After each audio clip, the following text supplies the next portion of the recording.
Ustadz, mohon penjelasannya, bagaimana mendidik anak yang saat ini sudah dewasa dan sulit dinasehati karena kita kurang mendidiknya di saat mereka kecil. Bukan kita, Anda, saya tidak ikutan.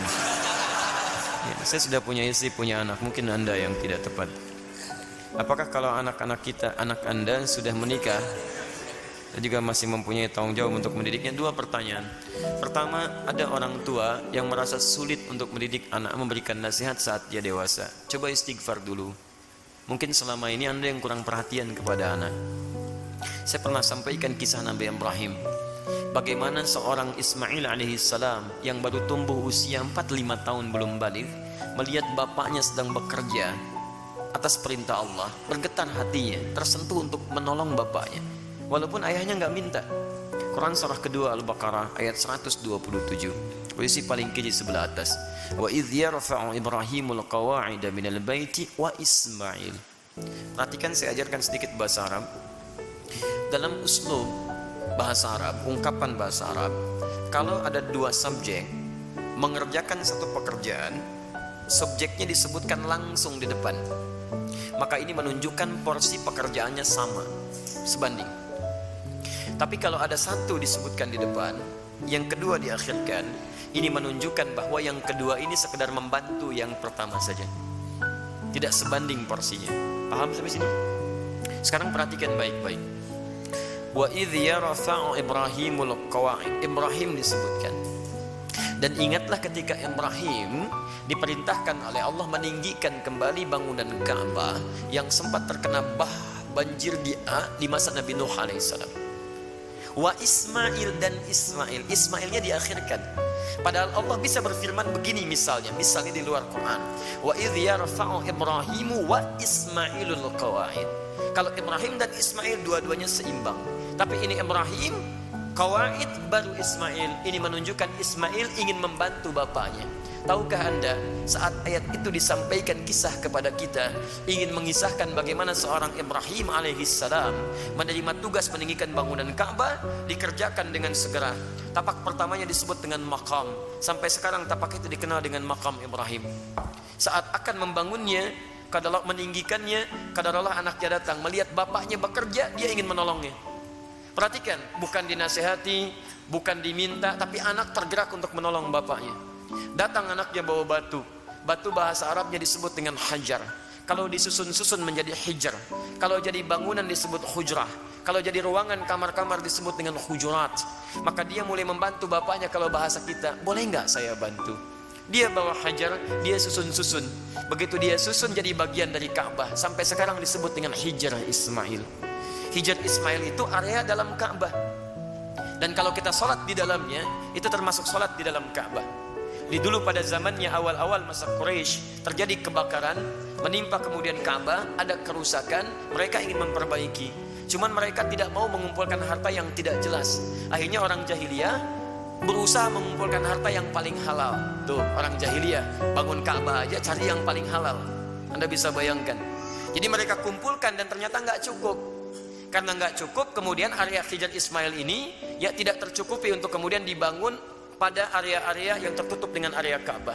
Maka dibiarkanlah terbuka, sampai sekarang dipelihara keterbukaan itu. Dan hikmahnya adalah Allah memberi kesempatan bagi orang yang ingin sholat di dalam Ka'bah. Bayangkan kalau tidak ada area itu, semua orang ingin semangat masuk, antrian macam-macam, tapi Allah berikan keluangan pada kita dengan area seputaran ini. Paham? Tapi intinya ada sentuhan dari anak melihat bapak bekerja, dia ingin membantu. Kisah keduanya dahsyat, lebih dahsyat. Quran surah 37 ayat 102. Begitu dia mulai dewasa, falamma balagha ma'ahu sa'ya, sudah mulai nalarnya matang, apa yang terjadi? Bapaknya melihat dalam mimpi, inni ara fil manami anni adbahuka. Papa lihat nak, dalam mimpi papa menyembelih kamu. Fanzur madza tara. Ini kisahnya. Berbagi bapak dengan anak. Lihat, berbagi, tukar, bagi pikiran. Bagaimana pendapat Ananda? Pendapat Ananda bagus, garis bawahi. Bagaimana pendapat Ananda? Anda tahu bahwa mimpi Nabi dan Rasul itu pasti wahyu. Dan kalau sifatnya wahyu harus segera dilakukan. Ibrahim bisa mengatakan begini, nah siap-siap ya. Kemana Pak? Sembelih. Masya Allah, mudah. Tapi kenapa tidak dikerjakan? Ada hikmah di situ. Nanti saya di belakang saya sampaikan hikmahnya. Yang paling menarik, apa jawaban anak? Anak yang bukan protes, bukan marah, tapi meyakinkan dan menguatkan ayahandanya. Lihat kalimatnya, ya abati, panggilannya abati. Ketika anak dipanggil bunai dengan panggilan sayang, maka anak membalas dengan kalimat abati. Saya pernah sampaikan, ada abi, ada buya, ada abati, itu beda. Kalau abi itu panggilan hormat. Kalau buya, panggilan sayang. Bisa sayang kepada ayah secara biologis atau sayang kepada ilmu yang dimiliki seseorang. Saya memanggil Buya Hamka rahimahullah. Beliau bukan ayah saya, tapi saya menyayangi keilmuan yang melekat pada beliau. Paham? Kalau Anda ingin menggabungkan antara abi dengan Buya, maka gabungannya disebut dengan abati. Itu panggilan hormat dan sayang. Bapak mengambil sayang, memanggil sayang ke anak, anak membalas. Lihat kalimatnya, ya abati, Pak, demi sayang dan hormat Nanda pada Papa, if'al ma tu'mar, kerjakan sekarang yang diperintahkan. Satajiduni insyaallah minas sabirin. Ayah pasti dapati saya seorang yang sabar. Teman-teman sekalian, maaf ya, kebanyakan orang taunya cuma diganti dengan sembelihan yang besar. Sampai ayat 109 di surah As-Saffat surah 37 itu. Tidak banyak orang tahu ada peristiwa yang begitu menyentuh di balik proses penyembelihan itu, sehingga diganti dengan kibas yang luar biasa itu. Buka kitabnya Al-Akhlaq lil Banin, karya Ustaz Omar Ahmad Baraja, jilid yang kedua, warnanya biru, halaman 25, posisi paling kanan di sebelah bawah. Teman-teman sekalian, ada 3 peristiwa besar terjadi saat akan disembelih itu. Ketika Ismail mulai diikat, ikatan mulai terasa longgar. Kata Ismail, duhai ayahanda, tolong kencangkan ikatan ini, supaya nanti saat saya akan disembelih tidak merontak saya dan tidak membuat ayah iba dan tidak jadi menyembelih saya. Lihat, supaya ayahnya sempurna menyempurnakan tugas.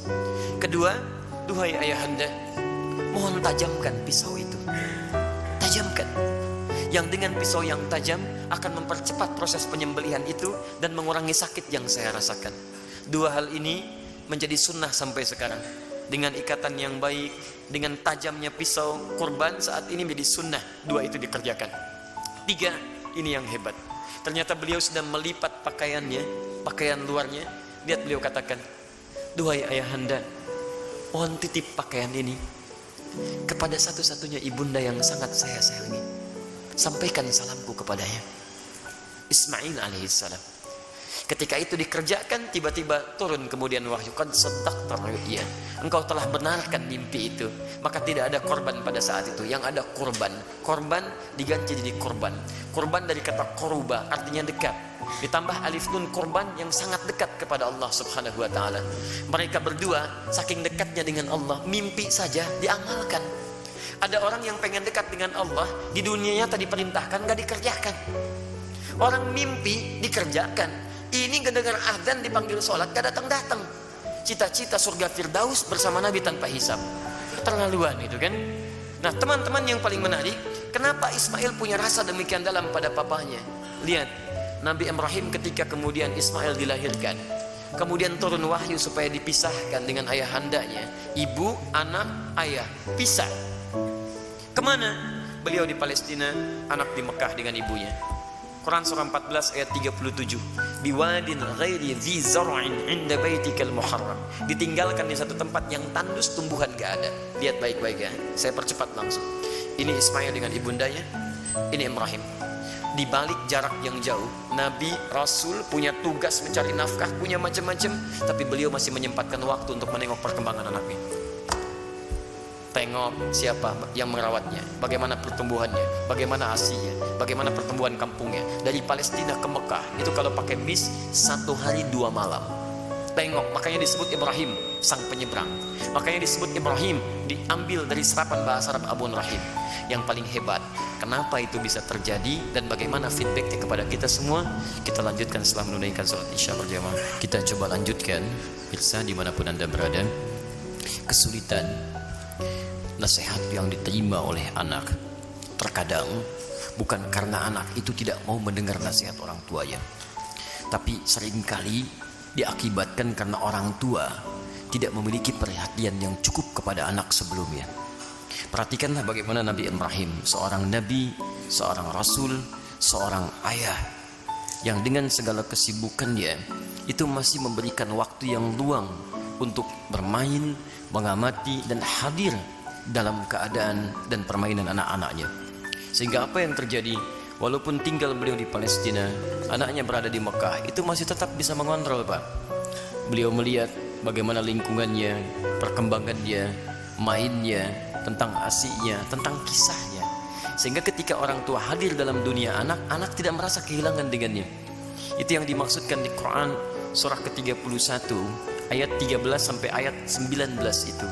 Ada 4 pendidikan dini yang harus ditanamkan pada anak sejak awal, sehingga anak itu akan mudah nanti mendekat kepada Allah, dekat dengan orang tua, dan bergaul balik dengan lingkungannya. Ayat 13-nya pengajaran tentang tauhid. Ayat 14 sampai 15 mengajarkan tentang bagaimana pendekatan anak dengan kedua orang tuanya. Ayat selanjutnya mengajarkan tentang bagaimana pendidikan sholat ditanamkan sejak dini. Dan yang keempat tentang akhlak, supaya dia dekat dengan lingkungannya. Nah, ini kadang-kadang yang kita lupa. Mohon maaf, kita itu bukan nabi, rasul juga bukan. Surganya tidak sedekat Nabi Ibrahim. Maaf, gelar kita bukan Khalilullah, bukan Abul Anbiya. Sesibuk apa sih? Kadang-kadang pekerjaan berangkat gelap, pulang gelap, anak tidak bisa terlihat dengan baik. Ini barangkali yang menyebabkan anak-anak kadang ingin mencari perhatian, bukan karena nakal, tapi mungkin karena orang tuanya tidak hadir dalam dunianya. Yang jadi persoalan. Saya mohon Bapak Ibu sekalian, kita sudah punya pengalaman yang sama. Ya, setiap Anda pulang ke rumah, anak kan tidak akan menyebut dengan profesi Anda. Anda jadi direktur di kantor, tapi di rumah anak Anda itu mengharapkan ayah, bukan direktur. Pernah Anda pulang disambut oleh anak, Pak Direktur, Masya Allah, hebat kalau begitu Anda. Saya selama ini pulang ke rumah, anak kami masih kecil-kecil. Sejak dia usia 3 tahun, anak yang pertama, itu menanti depan rumah. Gak pernah saya pulang sampai ke rumah dibuka, sampai hari ini dengan adiknya. Kalau menyambut kami, datang dia berdua, tidak pernah memanggil sampai hari ini, Ustadz, tidak. Ternyata mereka menunggu ayahnya gitu. Satu kejadian, karena tahu saya sering kali pulang malam, dia siangnya tidur. Banyak dia tidur supaya tunggu malam saya datang. Ternyata kadang ingin menampilkan sesuatu, ingin menyampaikan pesan tertentu. Kadang ingin menyampaikan pesan bahwa saya sudah menghafal surat 8 jam tunggu-tunggu itu. Antum juga begitu.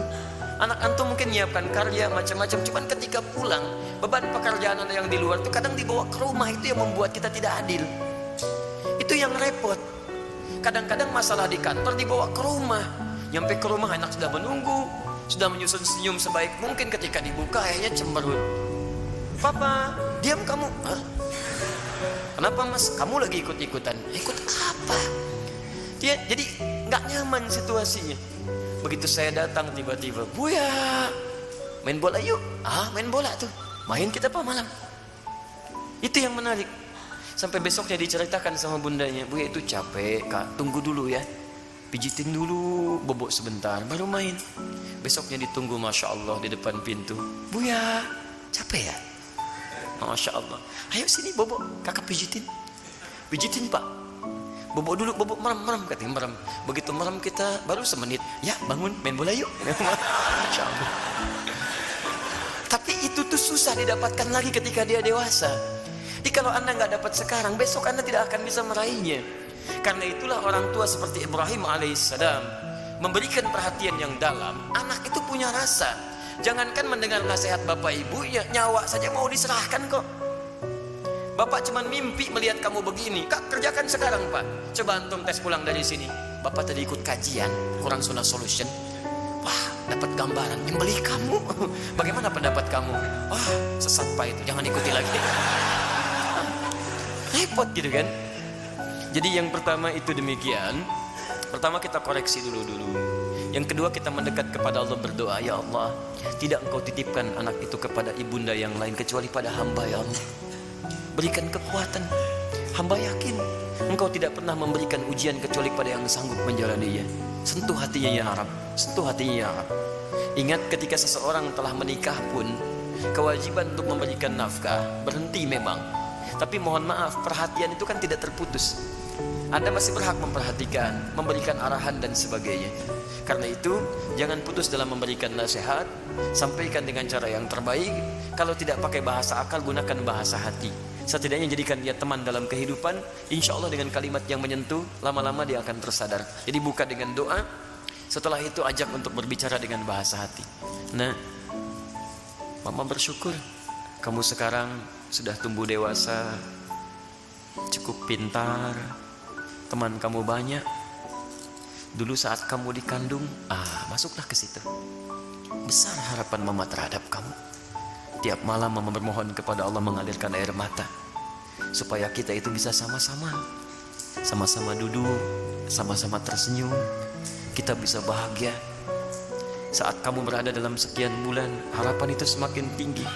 Ayah menambah peluk keringatnya supaya kamu bahagia. Kami berdoa supaya kamu tidak seperti kami, makannya mungkin terbatas dan sebagainya. Pelan-pelan sampai sudah masuk ke dalam jiwanya, baru antum sampaikan nasihat-nasihat kebaikan. Insya Allah pelan-pelan di situ akan hadir kebaikan-kebaikan. Demi Allah saya katakan, sepanjang menjadi orang tua akan ada satu chemistry yang terbangun antara dua hati, yang satu sama lain akan saling tersentuh di situ.